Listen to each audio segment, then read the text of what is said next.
गत 3 मास पूर्वर कथा निर्वाचन पूर्व समय कथा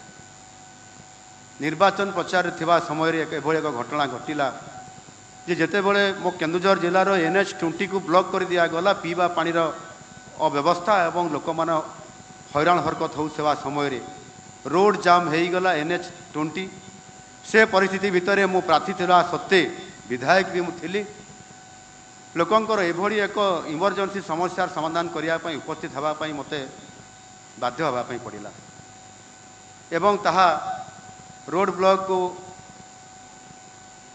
बंद करने सहित जितेबले मु थाना को गली एवं सबू अधिकारी को मध्य मु डाकिली एवं से थाना रे जिते बसिक यार आलोचना कर समाधान करिवार कथा आसे सेतेबेले से थाना अधिकारी उत्क्षिप्त होई ताको गरम भाषण रे मो उपरे जेभली भाव रे डायलॉग मारिले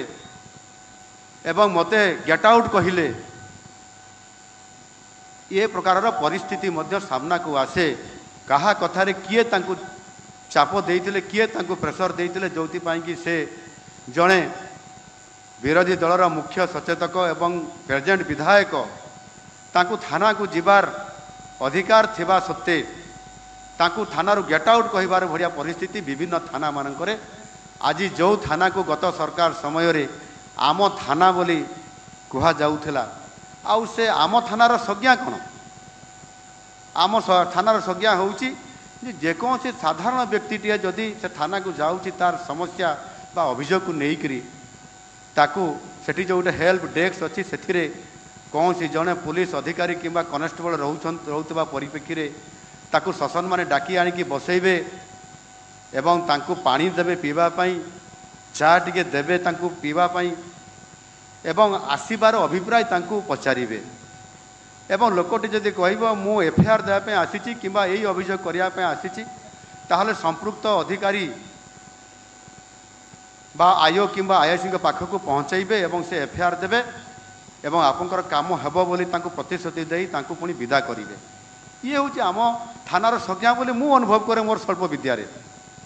मु विधायक 3 वर्षर मोर अभिज्ञता भितर भी कहूँ एवं से भली परिप्रेक्षी रे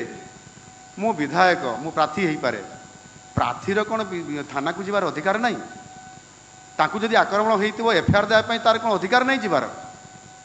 जदि किसी गोटे घटना घटला से जापर ना आपड़ ए थाना रे आसबार अधिकार नहीं आपड़ गेट आउट ना आपण को मु माने कौन मत अरेस्ट कर तो कर मु हाथ देखली ये परिस्थिति आम सरकार आसबार मात्र मासे पूर्वर होइथिला आज आप देखु जितेबले सरकार आसला मु विजय प्राप्त हेली प्रभु जगन्नाथ आशीर्वाद रे 4.5 कोटी लोकंकर आशीर्वाद रे मते सौभाग्य मिला मुख्यमंत्री हेबार एवं गृहमंत्री हेबार दायित्व मध्य आउ सेतेबले से आईआईसी महाशयंकर को अवस्था हेइतिबो तापरे भी मु तांको क्षमा करदेली जे से अज्ञान रे किबा कहार चापरे एक कथा करूछंती तांको क्षमा करदेवा उचित से विभाग मु मुख्य होगी से विभाग जड़े